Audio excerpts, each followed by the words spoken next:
വയനാട്ടിൽ കാട്ടാന ആക്രമണത്തിൽ വീണ്ടും ഒരു ദാരുണ മരണം സംഭവിച്ചിരിക്കുന്ന പശ്ചാത്തലത്തിൽ അവിടെ നിന്നുള്ള പുതിയ റിപ്പോർട്ടുകളിലേക്കാണ് ബ്രേക്കിംഗ് അവേഴ്സ് ഇനിയും കടക്കാൻ പോകുന്നത്. അട്ടമലയിൽ കാട്ടാന ആക്രമണത്തിൽ കൊല്ലപ്പെട്ടത് അട്ടമല സ്വദേശി ബാലനാണ്. വയനാട്ടിൽ തുടർച്ചയായ രണ്ടാം ദിവസമാണ് കാട്ടാന ആക്രമണത്തിൽ ജീവൻ നഷ്ടമാകുന്നത്.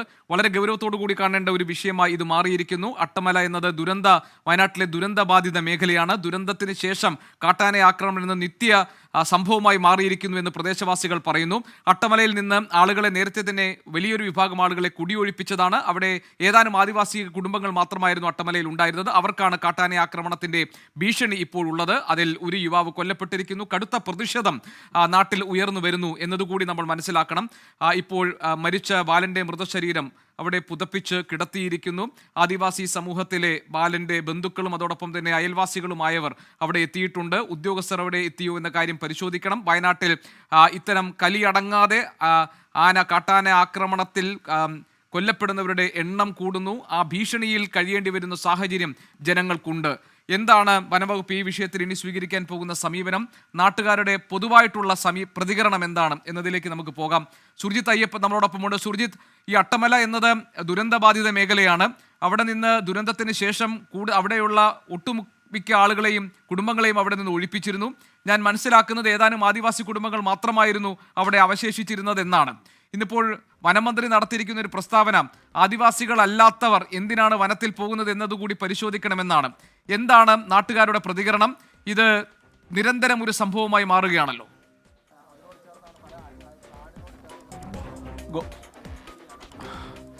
ഗോപി, ഈ വനമന്ത്രിയുടെ പ്രസ്താവന അങ്ങനെ പറയുമ്പോൾ ഇത് വനമല്ല, ഇത് തോട്ടമാണ്. ഈ തോട്ടത്തിലാണ് ഇങ്ങനെ ഒരു അതിദാരുണമായ സംഭവം ഉണ്ടായിരിക്കുന്നത്. തുടർച്ചയായി ഈ രണ്ടാം ദിവസവും ഇങ്ങനെ ഒരു വാർത്ത റിപ്പോർട്ട് ചെയ്യപ്പെടേണ്ടി വരുന്ന ഒരു ഗതികേടുണ്ട് ഇവിടുത്തെ മാധ്യമ പ്രവർത്തകരെ സംബന്ധിച്ചിടത്തോളം. എന്തായാലും വല്ലാത്തൊരു ദുരന്ത വർത്തമാനം തന്നെയാണ്, ദുരന്ത വാർത്ത തന്നെയാണ് ഇവിടെ നിന്നും നൽകാൻ കഴിയുന്നത്. നേരത്തെ തന്നെ ഉരുൾപൊട്ടലിൽ വിറങ്ങലിച്ച മനുഷ്യരാണിവർ. ആ മനുഷ്യർക്കിടയിലേക്കാണ് ഇങ്ങനെ കാട്ടാനാക്രമണത്തിന്റെ രൂപത്തിൽ കൂടുതൽ ദുരന്തങ്ങൾ ഉണ്ടാകുന്നത്. അദ്ദേഹത്തിന്റെ, അതായത് ഈ മരിച്ച ബാലന്റെ പിതാവ് ഇവിടെ ഇരിക്കുന്നുണ്ട്. അദ്ദേഹത്തോട് നമുക്ക് സംസാരിക്കാൻ പറ്റുമോ എന്നുള്ള ശ്രമമാണ് നടത്തുന്നത്. ഈ ഇദ്ദേഹം എപ്പോഴാണ് പോയത്? എങ്ങനെ പോയിരുന്നത് അറിയില്ല. എവിടേക്കാ പോയിരുന്നെന്ന് അറിയോ?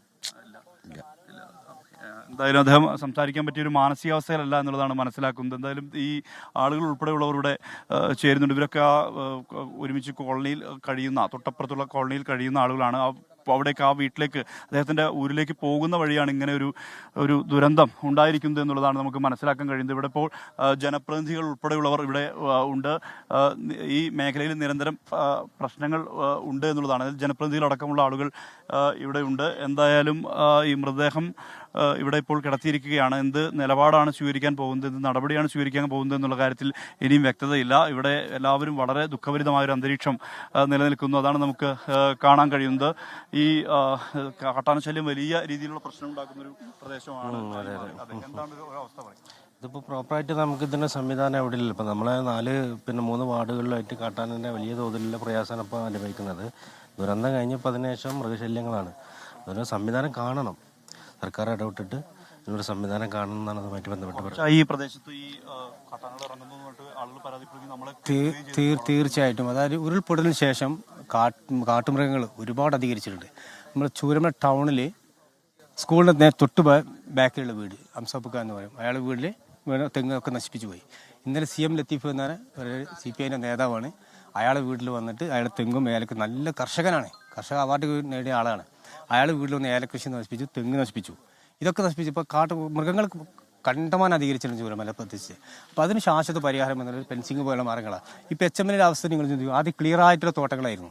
ഇന്ന് പല ഭാഗങ്ങളും അവർ ലീസിന് കൊടുത്തുകൊണ്ട് കച്ചറ വെട്ടുന്നത്. അതുകൊണ്ടോ എസ്റ്റേറ്റാണത്, വലിയ വനമായി. അത് വെട്ടിമാറ്റാൻ പറയുമ്പോൾ അവർ ഞങ്ങളെ വേറെ ആളെ ഏൽപ്പിച്ചിട്ടുണ്ട്, അല്ലെങ്കിൽ ഇപ്പോൾ ഞങ്ങൾ ലീസിന് കൊടുത്തതാണ്, ഒഴിഞ്ഞു പറയണം. അപ്പോൾ മൃഗങ്ങൾ, ആനകൾ പോലും വലിയ മൃഗങ്ങൾ വരുന്ന സമയത്ത് ആളുകൾക്ക് മുൻകൂട്ടി കാണാൻ കഴിയുന്നത്. ഇപ്പോൾ ഇവിടെ ഒരു ആന ഉണ്ടെങ്കിൽ നമുക്ക് കാണാം, കാരണം കാട് ക്ലിയറാണ്. ആ ഭാഗം ഉണ്ടോ, എസ്റ്റേറ്റ് വിട്ടുപോയ ഭാഗമല്ല, അതൊക്കെ വലിയ വലിയ എസ്റ്റേറ്റുകളാണ്. അതൊക്കെ അത് വീട്ടിലേക്ക് പോകുന്ന വഴിയാണ്. ഇത് നല്ല റോഡല്ലേ. ഇന്നൊക്കെ ദുരന്തം കുറയാൻ കാരണം വെച്ചാൽ അന്യ സംസ്ഥാനങ്ങൾ തൊഴിലാളികൾ ഒരുപാട് വരുന്നുണ്ട് ഇവിടെ. അത് ചേരമ്പാടി നിന്നുള്ള ഗൂഡല്ലൂർ പോലെ ഭാഗങ്ങളിൽ നിന്ന് സ്ത്രീ തൊഴിലാളികൾ വരുന്ന ഭാഗമാണിത്. എന്തോ ഒരു ഭാഗത്തിന് ഇന്ന് ഇവിടെ ചെല്ലാൻ തോന്നുന്നു. അതുകൊണ്ട് കുറേ മരണങ്ങൾ കുറഞ്ഞു എന്ന് മാത്രമേ ആശ്വസിക്കാൻ പറയൂ. ഫോറസ്റ്റ് വിഭാഗത്തിനോട് ചോദിക്കുമ്പോൾ നിങ്ങൾ പടക്കം പൊട്ടിച്ചോളൂ പറയൂ. എന്നിട്ട് കൂടുതൽ പറയുമ്പോൾ ഒരു 5 രൂപ പടക്കം നമ്മൾ തന്നിട്ട് നിങ്ങൾ പൊട്ടിച്ചോൾ പുറത്തിറങ്ങാൻ തുടങ്ങി. ഇതൊരു ശാശ്വത പരിഹാരം, ഒരു ഫെൻസിംഗ് ആണ് ഞങ്ങൾക്ക് ആവശ്യം. എന്തായാലും ഒരു ദുരന്തം കൂടി, ഒരു ദുരന്ത വാർത്ത കൂടി വയനാട്ടിൽ നിന്ന് തുടർച്ചയായി എത്തുന്നു. പഞ്ചായത്ത് പ്രസിഡന്റ് ബാബു നമ്മോടൊപ്പം ചേരുകയാണ്. ചേട്ടാ, ഇത് നിരന്തരമായ ആളുകൾ പറയുന്നുണ്ട്, നിങ്ങളുടെ വാർഡിലും അപ്പുറത്ത് പടവട്ടിക്കുന്നിലും ഈ അട്ടമലയൊക്കെ ഇങ്ങനെ കാട്ടാനകൾ ഇറങ്ങുന്നു എന്നുള്ള നിരന്തരം പരാതി പറയും. നമ്മൾ ഉൾപ്പെടെ ഇത് വാർത്തയാക്കിയതുമാണ്. നമ്മളെ പ്രദേശം ഇപ്പോൾ പിന്നെ അട്ടമല, ചൂരൽമല, മുണ്ടക്കൈ പ്രദേശങ്ങളിപ്പോൾ വളരെ ഭീകരമായ രീതിയിലാണ് വന്യമൃഗശല്യം എന്ന് പറയുക.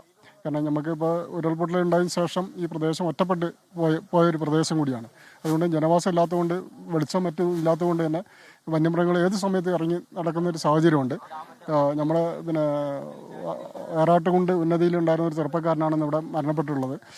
അദ്ദേഹം പിന്നെ വീട്ടിൽ നിന്ന് അവരെ അമ്മയൊക്കെ താമസിക്കുന്നത് പാടിയിലാണ്. അപ്പോൾ ആ പാടിയിലേക്ക് വരുന്ന വഴിക്കാണ് കാട്ടാൻ്റെ ആക്രമണത്തിന് ഇരയായെന്നാണ് മനസ്സിലാക്കാൻ സാധിച്ചത്. അത് വളരെ ഭീകരമാണ്. ഇതിന് ശാശ്വത ഒരു പരിഹാരമില്ലെങ്കിൽ ഈ പറഞ്ഞ ഇപ്പോൾ ഇത് മേപ്പാടി ഗ്രാമപഞ്ചായത്തിന് 8ാമത്തെ ആനയുടെ ആക്രമണം മൂലം 8ാമത്തെ ആളാണ് മരണപ്പെടുന്നത്. ഇതിനൊരു ശാശ്വത പരിഹാരം ഉണ്ടാകണമെന്നാണ് നമ്മൾ പറയാനുള്ളത്. വനമന്ത്രി പറയും പോലെയല്ല കാര്യങ്ങൾ. കാരണം ഇവിടെ നിരന്തരം ഈ തോട്ടമാണ്, ഈ തോട്ടത്തിലാണ് ഇങ്ങനെ കാട്ടാനകൾ ഇറങ്ങി വരുന്നത് എന്നുള്ളതാണ് നമുക്ക് മനസ്സിലാക്കാൻ കഴിയുന്നത്. അദ്ദേഹം ഏറാട്ടുകൊണ്ടാണ് ഈ ബാലൻ്റെ വീട്.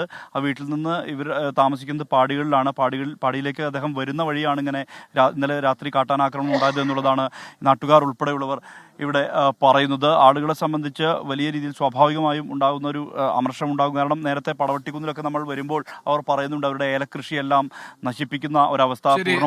സ്വാഭാവികമാണ് നാട്ടുകാരുടെ ഭാഗത്ത് നിന്ന് ഈ പ്രതിഷേധം ഉണ്ടാകുന്നു എന്നുള്ളത്. തോട്ടം മേഖലയാണ്, അവിടെ കാടുകൾ വെട്ടിത്തെളിക്കുന്നില്ല എന്നത് കാട്ടാനയുടെ വിസിബിലിറ്റി, കാട്ടാന വരുന്നുണ്ടെങ്കിൽ തന്നെ ആക്രമണം ഉണ്ടാകാൻ സാധ്യത ഉണ്ടെങ്കിൽ തന്നെ കാണാൻ കഴിയാത്ത തരത്തിലേക്ക് അവിടെ കാട് മൂടിക്കിടക്കുന്നു എന്നത് വളരെ ഗുരുതരമായ ഒരു പ്രശ്നമായി അവർ ഉന്നയിക്കുന്നുണ്ട്. വനംവകുപ്പ് ഉദ്യോഗസ്ഥർ ഈ കാര്യങ്ങളിലൊക്കെ എന്ത് ചെയ്യുന്നു എന്നതും നമ്മുടെ മുന്നിൽ ചോദ്യമായി നിൽക്കുന്നു. ഏതായാലും ഒരു ജീവൻ കൂടി വയനാട്ടിൽ പൊലിഞ്ഞിരിക്കുന്നു. പ്രതിഷേധം നാട്ടുകാർക്കുണ്ട്. സുർജിത്ത് അയ്യപ്പത്ത് വയനാട്ടിൽ നിന്നും വിവരങ്ങൾ നൽകുകയാണ്.